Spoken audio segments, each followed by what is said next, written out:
mobil di perjalanan menuju rumah sakit. Pasien mengatakan tidak mengingat apapun pada saat keluhan dan juga hanya merasa seperti bangun tidur.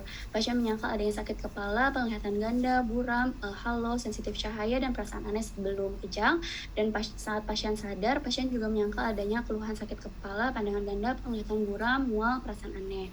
Ketika sampai di IGD Rumah Sakit Eka, pasien dilakukan pemeriksaan fisik dan disarankan untuk rawat inap untuk pemeriksaan lanjutan. Namun pasien menolak dan meminta pulang. Namun orang tua pasien ini kembali khawatir dan membawa pasien ke IGD LP karena sebelumnya pasien sering berobatnya dengan Dr. Erik, spesialis anak. Orang tua pasien mengatakan sebelum kejang pasien ini tidak ada keluhan maupun sakit sebelumnya. Demam pun disangkal. Untuk riwayat penyakit dahulunya, pasien ini memiliki riwayat kejang demam saat usia 1,5 tahun.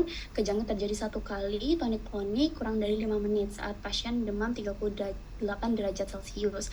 Riwayat penyakit DM, hipertensi, stroke disangkal. Pasien juga menyangkal adanya keluhan infeksi maupun keganasan pada otak. Kemudian juga riwayat penyakit keluarga, riwayat kejang demam, stroke, keganasan, hipertensi, dan DM di keluarga disangkal. Kemudian riwayat kebiasaan, tidak ada konsumsi rokok, alkohol, maupun narkotika. Untuk obat-obatan rutin tidak ada yang dikonsumsi. Untuk pemeriksaan fisiknya, pasien ini kompos mentis, GCS-nya E4, M6, P5.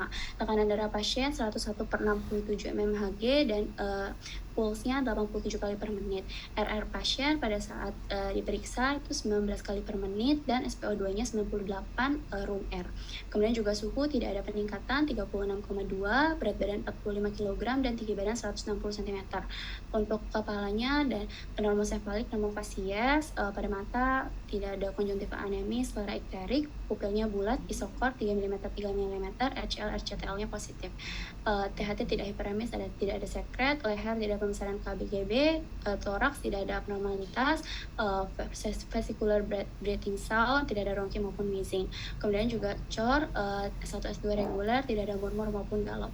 Untuk abdomen, supel, tidak ada distensi, bising ususnya 14 kali per menit, tidak ada nyeri tekan. Ekstremitas atas maupun bawah, tidak ada edem, akral hangat, CRT kurang dari 2 detik.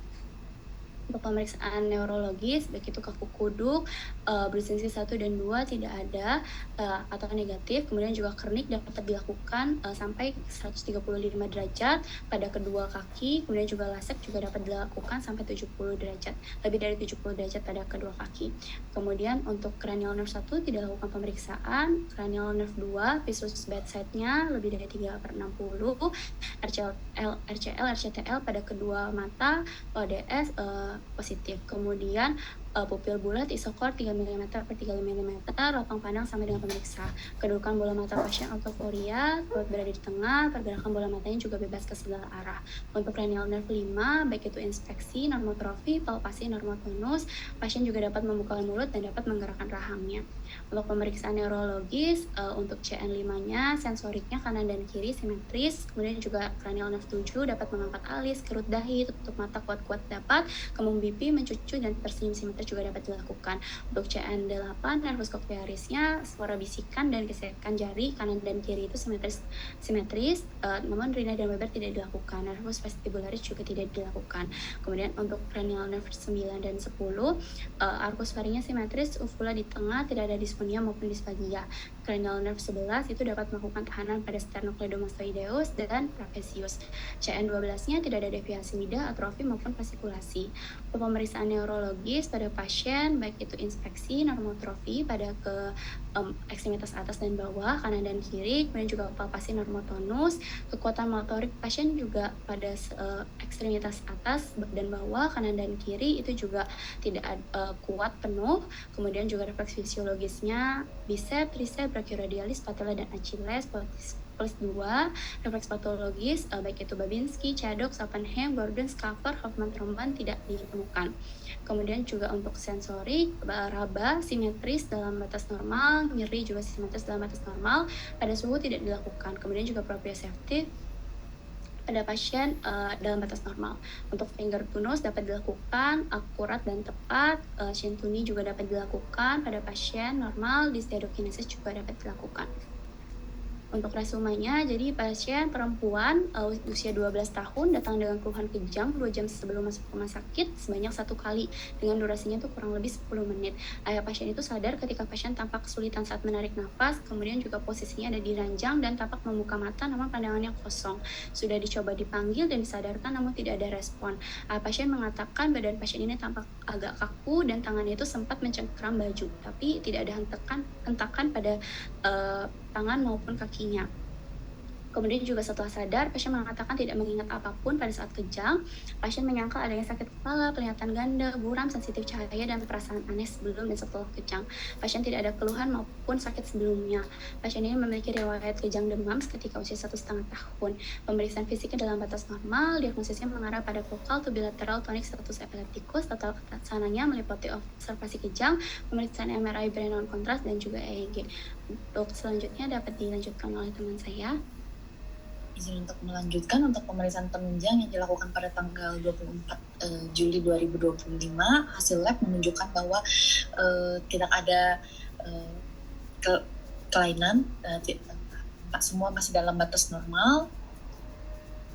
Next, untuk pemeriksaan penunjang, dilakukan untuk pada pasien ini 3T MRI head non-contrast pada anak perempuan 12 tahun dengan keterangan klinis observasi konfusi didapati adanya non-specific white matter hyperintensity pada lobus frontal bilateral yang tertera pada gambar yang kita tangkap. Mohon kursor diarahkan.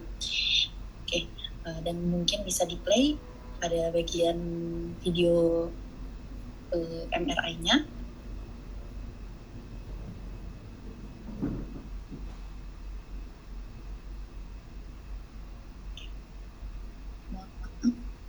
Slide-nya hilang.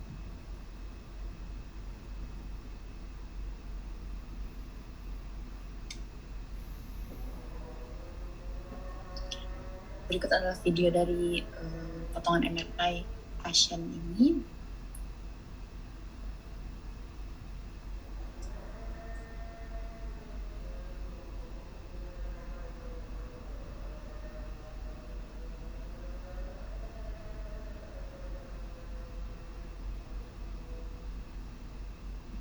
Putri masih loading slide-nya.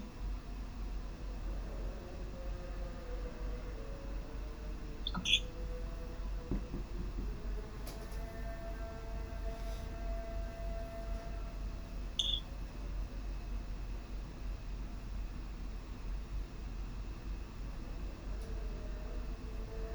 Oke, boleh slide please Putri. Oke, maka dari itu diagnosis klinis pada pasien ini pada klinisinya didapati focal to bilateral tonic seizure dengan topisnya lobus frontalis dengan etiologinya idiopatik dan patologisnya ketidakseimbangan neurotransmitter. Untuk diagnosa kerjanya focal to bilateral tonic status epilepticus. Nah, untuk rencana tata laksana pada pasien ini pertama observasi kejang, kemudian cari akses IP, kemudian untuk medikamentosa apabila kejang berulang diberikan diazepam dengan dosis 0,2 sampai 0,5 mg per kilogram berat badan IV dengan kecepatan 2 mg per menit. Untuk maksimal dosisnya 10 mg atau bisa juga diberikan midazolam 0,2 mg per kilogram berat badan intramuskular atau bakal maksimal 10 mg. Nah, jika memang didapati 5 sampai 10 menit masih kejang, dapat dilakukan ini kedua fenobarbital 20 mg per kilogram berat badan IV dengan kecepatan 10 sampai 20 mg per menit dengan maksimal dosisnya 1000 mg. Nah, untuk non medikamentosanya dikonsulkan ke spesialis saraf dan segera disarankan untuk dilakukan elektroensefalografi atau EEG dan edukasi pasien dan keluarga. Sekian dokter untuk morning report pada hari ini. Terima kasih.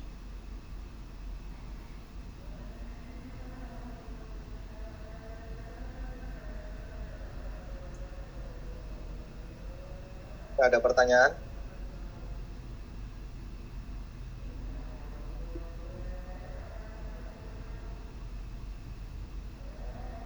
Coba lihat resume anamnesisnya dulu.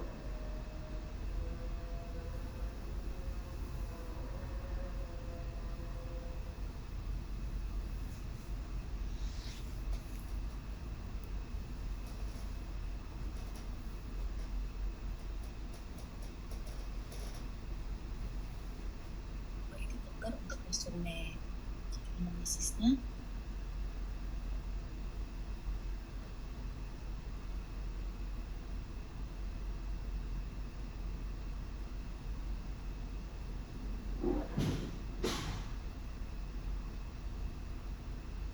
Kenapa dinyatakan sebagai status epilepsi?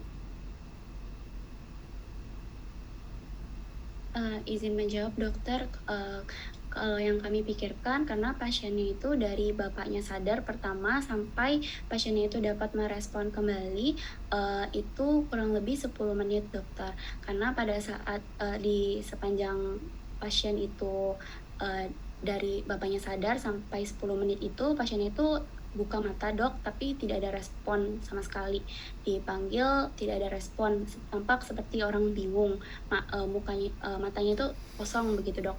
Nah baru bisa merespon kembali itu setelah 10 menit dokter. Jadi kami pikirkan itu masuk ke kriteria status epileptikus di mana kejangnya terjadi lebih dari 5 menit Dok. Status itu kejangnya 5 menit.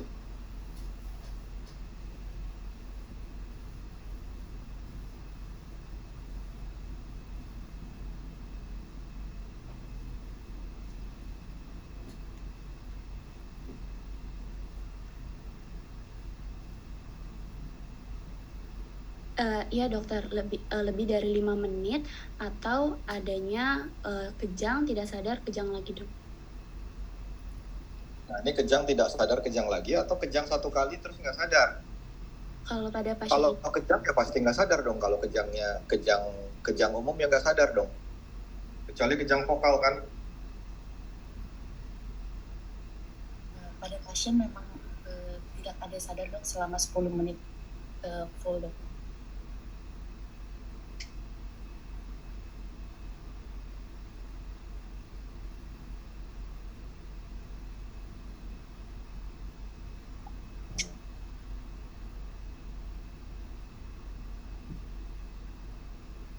Ya gimana coba kriterianya?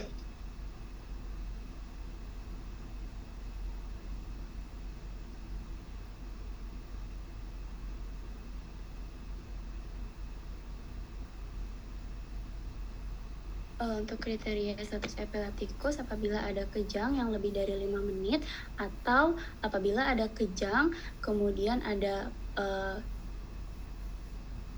pasien tidak sadar, ada kejang namun tidak ada kejang tidak sadar atau tidak sempat sadar kemudian kejang berulang lagi Dok. Kejang tidak sadar di antara 2 kejang. Lah iya deh, pertanyaan saya kan sederhana dong. Ini pasien kejang 1 kali atau kejangnya 2 kali? Kejangnya 1 kali dokter, namun Nah, lebih 10 berarti menit. kan kriteria itu udah jangan disinggung-singgung lagi kan? Kan kita mencocokkan kriteria teori dengan kenyataannya pasien kan? Benar Dok. Nah, sekarang kan pasien kejang 1 kali, sudah jangan nggak usah bahas kejang berulang. Ini kan kejang 1 kali, bukan kejang berulang. Nah, sekarang untuk menyatakan seseorang itu kejang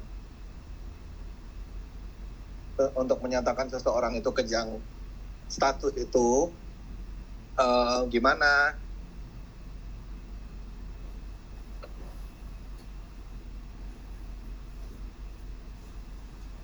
Kejang 1 kali namun terus menerus lebih dari 5 menit Dok.